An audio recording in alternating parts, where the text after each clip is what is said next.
जय हिंद साथियों, स्वागत है आप सभी का सत्य एक्सेलेंट यूट्यूब चैनल पे। साथियों, आज की डेट है 14 दिसंबर और आज की डेट में जो पेपर हुआ है आपका, उसका यहाँ पर सॉल्यूशन लेकर आ चुके हैं। हो सकता है कुछ ऐसे भी छात्र होंगे जिनका अभी एग्जाम नहीं हुआ है, या कुछ ऐसे भी छात्र हैं जिनका अभी एडमिट कार्ड नहीं आया है। वो लोग भी इस वीडियो को भी देख सकते हैं ताकि आपको समझ में आ जाए किस तरह के क्वेश्चन यहाँ पर एग्जाम में पूछे जा रहे हैं। और ये जो क्वेश्चन है आईटी के छात्रों ने ही बताया है कि सर आज का जो क्वेश्चन है यहाँ से इस बुक से मैच कर रहा है। तो यदि आप बुक भी खरीदना चाहते हैं तो बुक का लिंक भी आपको इस वीडियो के डिस्क्रिप्शन बॉक्स में दे दिया जाएगा। आप वहां से बुक भी परचेज कर सकते हैं। तो चलिए यहाँ पर क्वेश्चन को शुरू करते हैं। जितने भी आईटी के छात्र गए थे एग्जाम देने, वो लोग अपना यहाँ पर आंसर मिला लीजिएगा। हो सकता है आपका यहाँ पर क्वेश्चन मैच ना करे, क्योंकि यहाँ पर जो सीबीटी एग्जाम हो रहा है, हर एक आपको जिले में अलग-अलग क्वेश्चन देखने को मिल सकते हैं। तो चलिए क्वेश्चन शुरू करते हैं। क्वेश्चन यहाँ पर पहला पूछा गया था आज की डेट में कि डीसी जनरेटर में एक्स के रूप में चिह्नित भाग का क्या नाम है? आप यहाँ पर देख सकते हैं, यहाँ पर जो आपका बनाया गया है ये डीसी जनरेटर है, ठीक है? और इसमें यहाँ पर पूछ रहा है कि ये डीसी जनरेटर का एक भाग है जिसमें एक्स के रूप में जो चिह्नित यहाँ पर किया जा रहा है। नीचे आप देखिए एक्स यहाँ पर बनाया गया है और इंडिकेट यहाँ पर कर रहा है, ठीक है? तो यहाँ पर इसका नाम पूछ रहा है। तो इसको क्या बोला जाता है? तो इसको साथियों बोला जाता है पोलसू। पूरा क्वेश्चन को ध्यान से देखिएगा। इसको क्या बोला जाता है? पोलसू बोला जाता है। बाकी आपको कंफ्यूज करने के लिए ध्रुव की नोक भी दिया गया है, ध्रुव कुंडली भी दिया गया है और पोल कोर भी दिया गया है। लेकिन आप यहाँ पर डी ऑप्शन करेक्ट आंसर मारेंगे।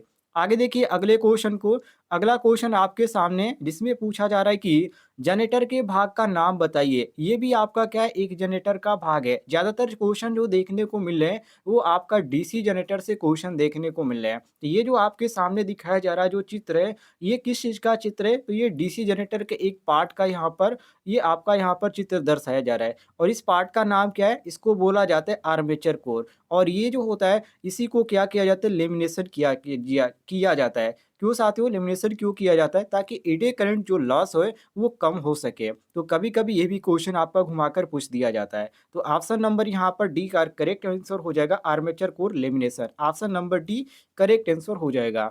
आगे देखिए अगले क्वेश्चन को। अगला क्वेश्चन आपके सामने ये भी आपका एग्जाम में पूछा गया था।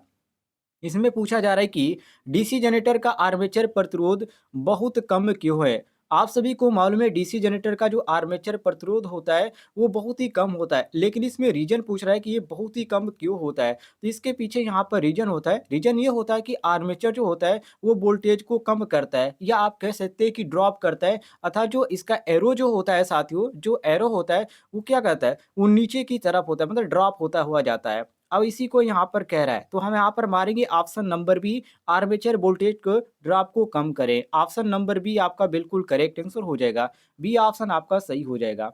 आगे देखिए अगले क्वेश्चन को। अगला क्वेश्चन आपके सामने जिसमें पूछा जा रहा है कि लंबी दूरी की वितरण लाइनों के लिए किस प्रकार के डीसी जनरेटर का उपयोग किया जाता है? A option shunt generator, B option श्रेणी जनरेटर, सी ऑप्शन विभेदक यौगिक जनरेटर, डी ऑप्शन संचयी यौगिक जनरेटर। तो यहाँ पर आपका सही हो जाता है ऑप्शन नंबर डी। देखिए जितने भी आईटीआई के छात्र इस वीडियो को देख रहे हैं, यदि आप डेली जो भी यहाँ पर क्वेश्चन पूछे जा रहे हैं आप पाना चाहते हैं, तो इस वीडियो के नीचे आपको एक रेड कलर का बटन दिखेगा सब्सक्राइब वाला, उसे जरूर दबाइए और बगल में घंटी वाला आइकन को दबाकर ऑल नोटिफिकेशन क्लिक कर दें।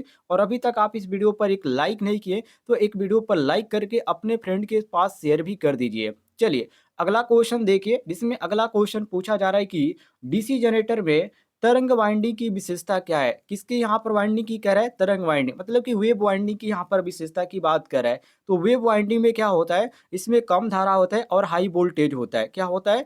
कम धारा होता है और हाई वोल्टेज होता है। और इसमें जो आपका सही ऑप्शन मैच कर रहा है वो ऑप्शन नंबर सी मैच कर रहा है। तो सी ऑप्शन हम करेक्ट आंसर मारेंगे।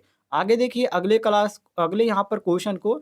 यहाँ पर अगला क्वेश्चन आपके सामने जिसमें पूछा जा रहा है कि डीसी जनरेटर में कंपनसेटिंग वाइंडिंग का उद्देश्य क्या है? कंपनसेटिंग वाइंडिंग का नाम आपने सुना होगा, ठीक है? अब इसका उद्देश्य क्या होता है? देखिए जो इसमें विचुम्बकीकरण जो होता है, जो जो विचुम्बकीय प्रभाव जो होता है, विचुम्बकीकरण जो प्रभाव होता है इसको ये खत्म कर देता है, तो इस पे कोई भी प्रभाव नहीं डालता है। तो यहाँ पर देखिए कौन सा ऑप्शन दिया गया? ऑप्शन नंबर सी दिया गया, विचुम्बकीकरण प्रभाव को बेअसर कर देता है। ऑप्शन नंबर सी बिल्कुल करेक्ट है। जितने भी छात्र यहाँ पर सी ऑप्शन मारे होंगे उनका सी ऑप्शन बिल्कुल क्वेश्चन के अनुसार सही हो जाता है। मिलाते जाइएगा हर एक क्वेश्चन। आगे देखिए अगले क्वेश्चन को, जिसमें अगला क्वेश्चन पूछा जा रहा है कि आर्मेचर वाइंडिंग प्रतिरोध को मापने के लिए किस उपकरण का उपयोग किया जाता है? ए ऑप्शन मेगर का, बी ऑप्शन मल्टीमीटर का, सी ऑप्शन श्रेणी प्रकार ओम मीटर का और डी ऑप्शन है केल्विन ब्रिज का। तो देखिए ये क्वेश्चन मैंने कई बार आपको बता दिया है और ये एग्जाम में आपका बार बार रिपीट हो रहा है, तो इसको आप रट लीजिएगा। ऑप्शन नंबर डी आपका क्वेश्चन के अनुसार बिल्कुल करेक्ट आंसर हो जाएगा, मिला लीजिए। आगे देखिए अगले क्वेश्चन को, अगला क्वेश्चन साथियों आपके सामने, जिसमें पूछा जा रहा है कि डीसी मोटर में करंट की दिशा किस नियम से निर्धारित होती है? ए ऑप्शन दाहिना हाथ का पकड़ नियम और यहाँ पर दिया गया दाहिने हाथ की हथेली का नियम और यहाँ पर दिया गया फ्लोमिंग के बाएं हाथ का नियम और यहाँ पर दिया गया फ्लोमिंग के दाहिने हाथ का नियम। देखिए ये जितना यहाँ पर दाहिने और यहाँ पर बाएं कर है, ये बिल्कुल यहाँ पर कंफ्यूज है। अब इसको ये कंफ्यूज कर देगा। अब इसको आप ध्यान से आपको देखना पड़ेगा। देखिए डीसी मोटर में करंट की दिशा किस नियम से ज्ञात की जाती है? तो फ्लोमिंग के दाहिने हाथ के नियम से। इसको आप रट लीजिएगा। आप इसको याद भी कर लेंगे तो यहाँ पर भूल जाएंगे, क्योंकि ये इतना कन्फ्यूजन टाइप का, इस तरह यहाँ पर कई क्वेश्चन बनते हैं तो आप सबका यहाँ पर डी ही मार देंगे। तो यहाँ पर इसको ध्यान रखिएगा इसको। आगे देखिए अगले क्वेश्चन को, अगला क्वेश्चन आपके सामने, जिसमें पूछा जा रहा है कि डीसी मोटर के लिए स्टार्टर की क्या आवश्यकता है? डीसी मोटर के लिए स्टार्टर की आवश्यकता होती है, ये तो आप सभी को मालूम है, लेकिन इसकी जरूरत क्यों पड़ती है, ये चलिए इसके बारे में आपको बताते हैं। उससे पहले ऑप्शनों को भी देख लीजिए। ए ऑप्शन दिया गया फील्ड धारा को सीमित करे, बी ऑप्शन फील्ड वोल्टेज को सीमित करे, सी ऑप्शन मोटर की गति को नियंत्रित करे, डी ऑप्शन आर्मेचर करंट को सीमित करे। तो साथियों यहाँ पर आपका जो सही होता है ऑप्शन नंबर डी। क्या करता है ये जो आर्मेचर जो करंट होता है उसको ये कंट्रोल करता है। क्या करता है? कंट्रोल करता है। ऑप्शन नंबर डी एक यहाँ पर सीमित मात्रा में यहाँ पर देता है। ऑप्शन नंबर डी हमारा बिल्कुल करेक्ट आंसर हो जाएगा, मिला लीजिएगा। आगे देखिए अगले क्वेश्चन को, अगला क्वेश्चन आपके सामने, जिसमें पूछा जा रहा है कि वाइंडिंग में टेप का उद्देश्य क्या है? टेपिंग, टेप का मतलब यहाँ पर देखिए जो यहाँ पर वाइंडिंग के ऊपर मान लीजिए आपका एक जो वायर है, ठीक है, एक जो वायर है आप वाइंडिंग करें और वो यहाँ पर क्या हो जाता है, खत्म हो जाता है। तो यहाँ पर यदि आपकी वाइंडिंग पूरी तरह से पूरा नहीं हुआ है तो आप क्या करेंगे, दूसरे यहाँ पर वाइंडिंग को इसमें यहाँ पर कनेक्ट करेंगे। तो ये जब आप इसको कनेक्ट करेंगे तो इसके ऊपर क्या करेंगे, यहाँ पर टेपिंग किया जाता है। जैसे कि आप दो वायर को जोड़ते हैं तो उसके ऊपर क्या करते हैं, टेप करते हैं इंसुलेशन के लिए। तो इसी को यहाँ पर पूछ रहा है, तो आपको बिल्कुल यहाँ पर घबराने की जरूरत नहीं है। आप इसको कर सकते हैं कि कंडक्टर पे लपेटते हैं। तो ऑप्शन नंबर सी हमारा बिल्कुल क्वेश्चन के अनुसार सही हो जाता है। सी ऑप्शन ध्यान रखिएगा, सी ऑप्शन आपका करेक्ट आंसर हो जाएगा। आगे बढ़ते हैं अगले क्वेश्चन को देखिए। अगला क्वेश्चन आपके सामने, जिसमें साथियों यहाँ पर पूछा जा रहा है कि रिवाइंडिंग प्रक्रिया में यह जो यहाँ पर क्रिया किया जा रहा है ये क्या है? देखिए यहाँ पर आपका वाइंडिंग किया गया, ठीक है, ये क्या है, ये आपका स्लॉट पे यहाँ पर वाइंडिंग किया गया। अब यहाँ पर देखिए इसमें जो यहाँ पर पूछ रहा है, जो वाइंडिंग प्रक्रिया में यहाँ पर आपको हैमर देखने को मिला है जो कि हाथ से पकड़ा हुआ है और यहाँ पे कार्य किया जा रहा है। तो ये जो प्रक्रिया यहाँ पर क्या प्रक्रिया हो रही है इसमें यहाँ पर पूछ रहा है। तो देखिए ये जो प्रक्रिया है साथियों, इसमें जो पहले से वाइंडिंग की गई है, मान लीजिए आपकी वाइंडिंग ये जल गई है, तो ये इसको क्या किया जा रहा है, हटाया जा रहा है। क्या किया जा रहा है, हटाया जा रहा है। तो ये जो क्या कर रहा है, इसको वेज हटाना भी आप कह सकते हैं। क्या कर सकते हैं, वेज हटाना या रिमूविंग आप वेज भी कह सकते हैं, कोई दिक्कत नहीं है। ऑप्शन नंबर सी हमारा बिल्कुल करेक्ट आंसर हो जाएगा क्वेश्चन के अनुसार। आगे देखिए अगले क्वेश्चन को, अगला क्वेश्चन आपके सामने है साथियों, जिसमें पूछा जा रहा है कि तारों को गुच्छा करने के लिए कौन से केबल बंधों का उपयोग किया जाता है? रेशम बंध का, या बी ऑप्शन पीवीसी बंध का, या सी ऑप्शन नैलान बंध का, या डी ऑप्शन सूती बंध का। ये भी आपका इंपॉर्टेंट क्वेश्चन है। देखिए आप जो तारों का गुच्छा करने के लिए कौन से केबल बंधों का उपयोग करते हैं, तो इसमें नायलॉन बंध आता है। कौन सा आता है, नायलॉन बंध आता है। इसको आप रट लीजिएगा। ऑप्शन नंबर सी आपका क्वेश्चन के अनुसार करेक्ट आंसर हो जाएगा।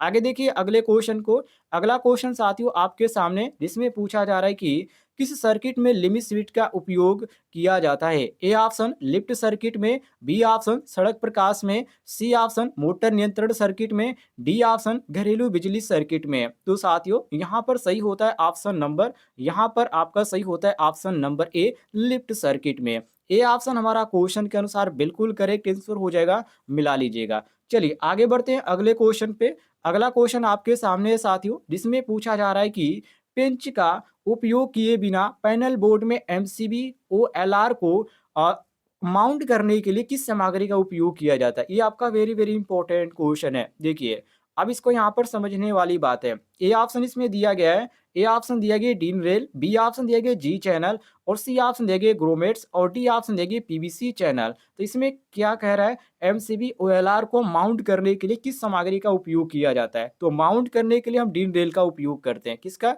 डीन रेल का। ऑप्शन नंबर ए हमारा बिल्कुल सही हो जाता है, मिलाते चलिएगा। आगे देखिए अगले क्वेश्चन को। अगला क्वेश्चन आपके सामने जिसमें पूछा जा रहा है कि कौन सी डिवाइस अनुक्रमिक नियंत्रण प्रणालियों में संचालन को नियंत्रित करती है? A option timer, B option relay, C option संयोजक और डी ऑप्शन नियंत्रण ट्रांसफार्मर। तो इसमें आपका साथियों सही होता है ऑप्शन नंबर ए, जिसको टाइमर बोला जाता है। ये भी क्वेश्चन आपका कई बार रिपीट हो चुका है। आगे देखिए अगले क्वेश्चन को। अगला क्वेश्चन आपके सामने जिसमें पूछा जा रहा है कि ऑपरेशन के मोड के अनुसार किस ड्राइव को वर्गीकृत किया गया है? ए ऑप्शन समूह ड्राइव को, बी ऑप्शन मैनुअल ड्राइव को, सी ऑप्शन व्यक्तिगत ड्राइव को और डी ऑप्शन है निरंतर ड्यूटी ड्राइव को। तो साथियों यहाँ पर आपका जो सही होता है ऑप्शन नंबर डी, निरंतर ड्यूटी ड्राइव को। डी ऑप्शन हमारा क्वेश्चन के अनुसार करेक्ट आंसर हो जाएगा, मिला लीजिएगा। आगे बढ़ते हम अगले क्वेश्चन पे। अगला क्वेश्चन आपके सामने जिसमें पूछा जा रहा है कि इलेक्ट्रिक ड्राइव सिस्टम में किस पावर मॉड्यूलेटर का उपयोग किया जाता है? इलेक्ट्रिक ड्राइव सिस्टम में साथियों साइक्लो कन्वर्टर्स का उपयोग किया जाता है और यहाँ पर आपको ए ऑप्शन देखने को मिलता है। जो छात्र ए ऑप्शन मारे होंगे उनका बिल्कुल सही हो जाता है। आगे देखिए अगले क्वेश्चन को। आपके सामने अगला क्वेश्चन है जिसमें पूछा जा रहा है कि वीएफ ड्राइव में आईजीबीटी क्या है? आईजीबीटी, ठीक है। आईजीबीटी यहाँ पर क्या है, मतलब कि यहाँ पर पूछ रहा है कि इसका जो यहाँ पर उपयोग पूछ सकता है या इसका पूरा नाम पूछ सकता है। तो देखिए आईजीबीटी क्या है साथियों, इसका यहाँ पर पूरा नाम होता है इन्वर्टर इंचिंग क्या होता है डिवाइस होता है। Inverter IGBT inverter switching device, ये आपका एक प्रकार का क्या है, ये आपका एक प्रकार की डिवाइस है। ऑप्शन नंबर जो यहाँ पर दिया गया ए ऑप्शन बिल्कुल करेक्ट आंसर हो जाता है। आगे देखिए अगले क्वेश्चन को। अगला क्वेश्चन आपके सामने है साथियों जिसमें पूछा जा रहा है कि आवृत्ति कन्वर्टर कौन सा है? A option rectifiers, B option DC chopper, C option cycloconverters और डी ऑप्शन है डीसी से एसी कन्वर्टर। तो आवृत्ति फ्रीक्वेंसी यहाँ पर बात करें तो यहाँ पर आगे जुड़ गया कन्वर्टर, ठीक है। तो फ्रीक्वेंसी कन्वर्टर हो गया। अब यहाँ पर देखिए जो फ्रीक्वेंसी कन्वर्टर होता है साथियों वो साइक्लो कन्वर्टर्स क्या होता है, ये कौन सा है, ये साइक्लो कन्वर्टर्स होता है। ऑप्शन नंबर सी हमारा बिल्कुल करेक्ट आंसर हो जाएगा। सी ऑप्शन यहाँ पर बिल्कुल मैच कर रहा है। आगे देखते हैं अगले क्वेश्चन को। अगला क्वेश्चन आपके सामने जिसमें पूछा जा रहा है कि वर्ग तरंग इन्वर्टर का उपयोग कहाँ किया जाता है? वेरी वेरी इंपॉर्टेंट क्वेश्चन है। तो इसका उपयोग जो किया जाता है सामान्य प्रकाश व्यवस्था में किया जाता है। बाकी आपको कंफ्यूज करने के लिए यहाँ पर कंप्यूटर दिया गया है, टीवी रिसीवर भी दिया गया और डीवीडी प्लेयर भी दिया गया है। तो इसको आप न पढ़कर यहाँ पर सीधे आप डी ऑप्शन मारे होंगे तो बिल्कुल आपका बिल्कुल सही हो जाता है। आगे देखिए अगले क्वेश्चन को। अगला क्वेश्चन आपके सामने जिसमें पूछा जा रहा है कि पारंपरिक बिजली उत्पादन कौन सा है? ए ऑप्शन पवन शक्ति उत्पादन, बी ऑप्शन जोरीय शक्ति उत्पादन, सी ऑप्शन सौर शक्ति उत्पादन और डी ऑप्शन है उसमें शक्ति उत्पादन। तो इसमें आपको कौन सा ऑप्शन सही लग रहा है? देखिए इसमें आपका सही हो जाता है ऑप्शन नंबर डी उसमें शक्ति उत्पादन। जितने भी छात्र यहाँ पर डी ऑप्शन मारे होंगे उनका डी ऑप्शन बिल्कुल सही हो जाता है। आगे देखते हैं अगले क्वेश्चन को जिसमें अगला क्वेश्चन पूछा जा रहा है कि किस प्रकार का बिजली संयंत्र अधिक कुशल है? ठीक है। तो देखिए किस प्रकार का पूछ रहा है तो सबसे यहाँ पर जो यहाँ पर माना जाता है कुशल वो माना जाता है पनबिजली। कौन सा? Hydroelectric. Option number C option आपका करेक्ट आंसर हो जाएगा, मिला लीजिएगा। और यदि आपको किसी भी क्वेश्चन में किसी प्रकार का डाउट है तो कमेंट बॉक्स में पूछ लीजिएगा, आपको जानकारी मिल जाएगी।